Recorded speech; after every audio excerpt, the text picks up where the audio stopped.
मुर्तजा की कुंडली खंगाल रही जांच एजेंसी को एक चौंकाने वाली जानकारी मिली है। सबसे पहले वो जानकारी आप जान लीजिए। यूपी एटीएस और एसटीएफ की जांच में नई जानकारी मिली है। मुर्तजा के लैपटॉप में मेहमान नाम का फोल्डर मिला है। फोल्डर में पाए गए हैं अरबी भाषा के तमाम कागजात। फोल्डर में कोड वर्ड में बातें लिखी हुई हैं। अरबी भाषा को ट्रांसलेट करने पर चौंकाने वाली जानकारी मिली है। नेपाल से एक खास मेहमान की मेहमान नवाजी के निर्देश थे। जौनपुर के तारापुर में मुर्तजा की पत्नी से भी पूछताछ हुई, जहां देश विरोधी मानसिकता के कारण ही पत्नी से तलाक हुआ, ये सूत्रों के हवाले से जानकारी मिली। साथ ही मुर्तजा की संदिग्ध गतिविधि के कारण ही तलाक हुआ, ये जानकारी प्राप्त हुई। रात भर वो कंप्यूटर पर काम किया करता था, यही कुछ कारण थे जिस वजह से सूत्रों के हवाले से ये खबर है कि मुर्तजा का तलाक उसकी पत्नी से हुआ। यूपी एटीएस और एसटीएफ की जांच अब मेहमान पर अटकी हुई है। मुर्तजा के लैपटॉप में मेहमान नाम का फोल्डर मिला है। मेहमान नाम के फोल्डर में सेव करता था वो संदिग्ध फाइलें और फोल्डर में पाए गए हैं अरबी भाषा के तमाम कागजात भी। साथ ही फोल्डर में कोड वर्ड में कई बातें लिखी हुई हैं। अरबी भाषा को ट्रांसलेट करने पर अब एटीएस को चौंकाने वाली जानकारी मिली है। नेपाल से एक खास मेहमान की मेहमान नवाजी करने के निर्देश दिए गए थे।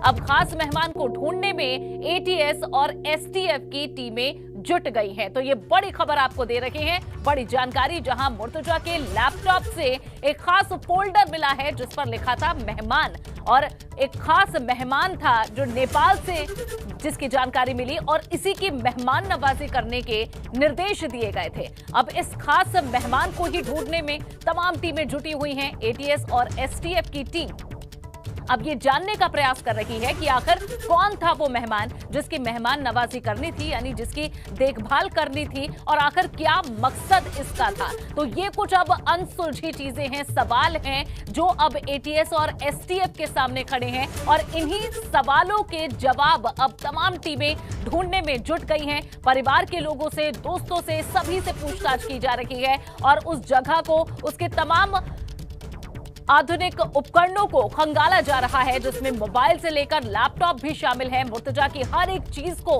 अब बारीकी से देखा जा रहा है। यूट्यूब पर आखिर कौन से वीडियोस देखे जा रहे थे, इन्हें लेकर भी जांच की जा रही है। तो तमाम चीजें हैं जिन्हें जोड़कर ये समझा जा रहा है कि आखिर मुर्तजा किन लोगों के संपर्क में था, क्या कर रहा था। जौनपुर में मुर्तजा की पत्नी, जिससे उसका तलाक हो चुका है, उसके पिता ने क्या कुछ बातें कही हैं, वो भी आपको सुनवाते हैं। अब्बासी से मेरी बेटी की शादी 2019 में हुई थी और उसके बाद वो वहाँ गई और उसके बाद ही फ़ौरन हम लोगों ने डाइवोर्स ले ली थी उन लोगों की वजह से।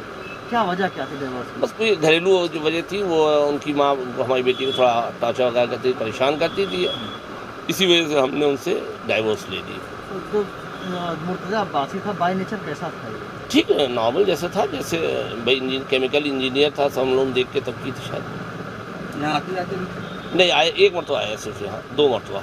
तो जैसे उसमें जो घटना घटी है जो गोरखपुर में, तो लोग बता रहे हैं कि आतंकवादी घटना हो गई है, उसमें ताज। उसके बाद मैं क्या कह सकता हूँ, मेरा उनसे कोई टच नहीं है। 2019 के बाद सितंबर 2019 में हम अपनी बेटी को वहाँ से लेके आए थे उनके यहाँ से, और उसके बाद उन्होंने मोबाइल के ज़रिए उन्होंने तलाक दे दी।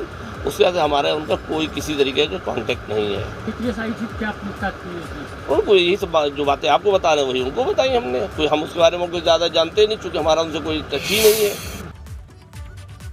तो ये देखिए, मुर्तजा का तलाक भी इसी वजह से हुआ था कि उसकी जो गतिविधियां थी, जो एक्टिविटीज थी, वो काफी ज्यादा संदिग्ध थी और परिवार के लोगों को, पत्नी को वो तमाम चीजें पसंद नहीं आ रही थी। इस वजह से तलाक भी हुआ। लेकिन अब जो कुछ मुर्तजा ने किया है, उसके बाद कई ऐसे तार हैं जो जुड़ रहे हैं आपस में, और उसके बाद क्या तस्वीर बन रही है, ये हम अपने संवाददाताओं से जानेंगे। सबसे पहले रुख करते हैं जौनपुर का, जहां से नीतीश पांडे हमारे संवाददाता जुड़े हुए हैं। नीतीश, बताएं अभी का सबसे लेटेस्ट अपडेट क्या है इस मामले में? अभी तक के लेटेस्ट अपडेट की बात कर ले तो इस समय एबीपी गंगा तारापुर के उस मकान पर पहुंच चुका है जहां पर एटीएस पहुंची हुई थी। आप देखिए, ये मकान है और इस मकान के भीतर जो मुर्तजा की जो पत्नी, जो अब तलाकशुदा हैं, अब तलाक उनका हो चुका है, और ये देखिए यहाँ पर लोग मौजूद भी हैं और हम बातचीत करना चाहेंगे जो परिवार के लोग हैं और उनसे बातचीत करके और जानना चाहेंगे कि आखिर इस पूरे मामले में उनका क्या कहना है। और आपको बता दें कि इन सारे मुद्दों पर सर हम बातचीत करना चाहेंगे आप लोगों से, और जो पूरा मामला है शायद बात करने में थोड़े असमर्थ ये लोग नज़र आ रहे हैं। इनके पिताजी बातचीत कर रहे हैं, लेकिन वो परिवार के और भी लोग हैं और वो लोग अभी बात करने से कहीं ना कहीं कतरा रहे हैं या बात करने में कहीं ना कहीं असहज महसूस कर रहे हैं। लेकिन एक बार फिर से हम बाहर की तरफ चलते हैं और यहाँ से आपको बता दें कि जो अभी तक एबीपी गंगा के पास सूत्रों के हवाले से खबर है वो ये है कि मुर्तजा की जो पत्नी थी उसकी संदिग्ध गतिविधियों की वजह से कहीं ना कहीं परेशान थी, और इतना ही नहीं देर रात तक अपने लैपटॉप पर बिजी रहता था मुर्तजा।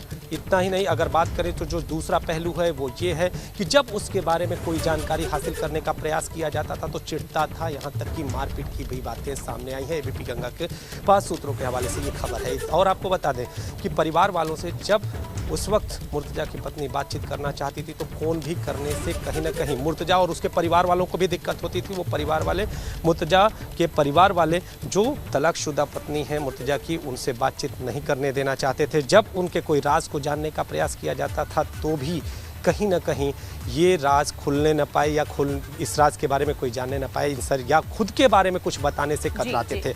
जब शादी हुई उस वक्त मुर्तजा पर किसी भी तरह की कोई भी पागलपन की गतिविधियां वहां पर हावी नहीं थी, ये भी बात सामने आई है। ठीक है, लेकिन बाद में कई ऐसी गतिविधियां दिखी हैं जिसके बारे में आप बताते रहे हैं नीतीश।